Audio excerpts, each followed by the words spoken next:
30শে জানুয়ারি 1948 সাল। দিল্লির এক শান্ত সন্ধ্যা। সূর্য ডুবছে, প্রার্থনা শুরু হওয়ার অপেক্ষা শুধু। একজন বৃদ্ধ মানুষ ধীরে ধীরে হাঁটছেন জনতার দিকে। দুর্বল শরীর, কিন্তু অদম্য এক আদর্শের প্রতীক। তিনি মহাত্মা গান্ধী। কিন্তু সেই দিনটা ছিল অন্য সব দিনের মতো নয়। কয়েক সেকেন্ড আর কয়েকটি শব্দ, তারপর ইতিহাস চিরতরে বদলে যায়। কেন তাকে লক্ষ্য করে গুলি ছোড়া হয়েছিল? এটা কি এক ব্যক্তির সিদ্ধান্ত, নাকি তার পিছনে রয়েছে বড় কোনো গ্যাং? তাহলে সেদিন ঠিক কী ঘটেছিল সেই প্রার্থনা মঞ্চের পথে? কারা কারা ছিলেন এর পিছনে? আর কেন অহিংসার প্রতীক এক মানুষকে বেছে নেওয়া হয়েছিল সহিংসার পথ? আসুন আজ আমরা ফিরে যাচ্ছি সেই সন্ধ্যায়। 1947 সালের শেষের দিক। দেশভাগের পর ভারত উত্তাল। এই সময়ে মহারাষ্ট্রের কিছু উগ্র জাতীয়তাবাদীর মধ্যে গান্ধীর বিরুদ্ধে তীব্র অসন্তোষ জমতে থাকে। এই বৃত্তের কেন্দ্রবিন্দুতে ছিলেন নাথুরাম বিনায়ক গডসে এবং তার ঘনিষ্ঠ সহযোগী নারায়ণ আপ্টে। দুজনেই আগে হিন্দু জাতীয়তাবাদী সংগঠনের সঙ্গে যুক্ত ছিলেন এবং রাজনৈতিক লেখালেখি ও সাংগঠনিক কাজে সক্রিয় ছিলেন। গডসে ও আপ্টে একে অপরকে বহুদিন ধরে চিনতেন। তারা একসাথে একটি মারাঠা পত্রিকা চালাতেন। এই যোগাযোগের মাধ্যমেই তাদের মতাদর্শিক মিল পরে তদন্তে উঠে আসে। তাদের সাথে যোগাযোগ ছিল আরও কয়েকজনের নাম।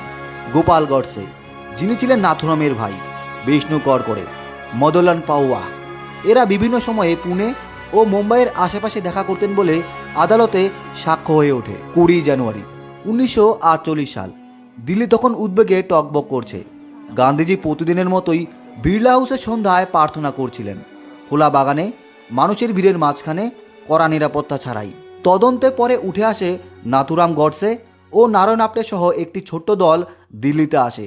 তাদের মধ্যে মদনলাল পাওয়া, বিষ্ণু করকরে, গোপাল গডসে এবং দিবঙ্কর ব্যাজের নাম বিচার প্রক্রিয়ায় আলোচিত হয়। উদ্দেশ্য ছিল প্রার্থনা স্থলের ভেতরে হট্টগোল ও বিভ্রান্তি তৈরি করা, যাতে সুযোগ বুঝে কাছাকাছি যাওয়া যায়। সেদিন বিকেলে প্রার্থনার সময় ঘনিয়ে আসে। লোকজন জড়ো হচ্ছে। দলের একাংশ ভিড়ের মধ্যে মিশে যায়। মদনলাল পাওয়ার দায়িত্ব ছিল একটি বিস্ফোরণ ঘটিয়ে আতঙ্ক সৃষ্টি করা। এই তথ্য পরে মামলায় উঠে আসে।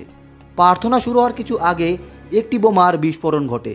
শব্দে ভিড় ছত্রভঙ্গ হয়, ধোঁয়া ছড়ায়, সবাই হতভম্ব।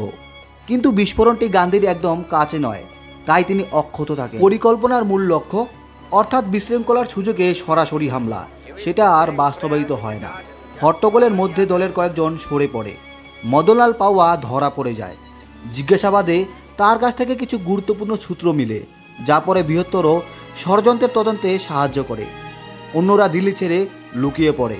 20 জানুয়ারি ব্যর্থ হওয়ার পরেও পরিকল্পনা থামেনি।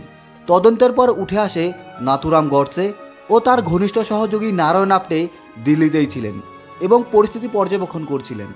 গান্ধীজির একটা অভ্যাস ছিল, তিনি প্রতিদিন সন্ধ্যায় বিড়লা হাউসের বাগানে খোলা মাঠে প্রার্থনা করতেন। সাধারণ মানুষও সেখানে উপস্থিত থাকতে পারত। নিরাপত্তা ছিল খুবই সাধারণ, কারণ গান্ধীজি নিজেই কড়া পাহারা পছন্দ করতেন না।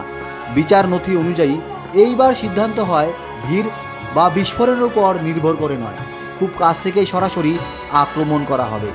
গডসে নিজেই এগিয়ে যাবে। 1948 সালের 30শে জানুয়ারি বিকেল প্রায় 5টা। গান্ধীজি তার কক্ষ থেকে বের হন প্রার্থনা সভায় যাওয়ার জন্য। তার দুই পাশে ছিলেন সহায়করা। তিনি ধীরে ধীরে বাগানের পথ দিয়ে হাঁটছিলেন। ভিড়ের মধ্যেই ছিলেন নাথুরাম গডসে। তিনি সাধারণ দর্শকের মতোই দাঁড়িয়েছিলেন। গান্ধীজি সামনে আসতেই গডসে দ্রুত সামনে যায়। সে প্রণাম করার ভঙ্গিতে ঝুঁকে পড়ে।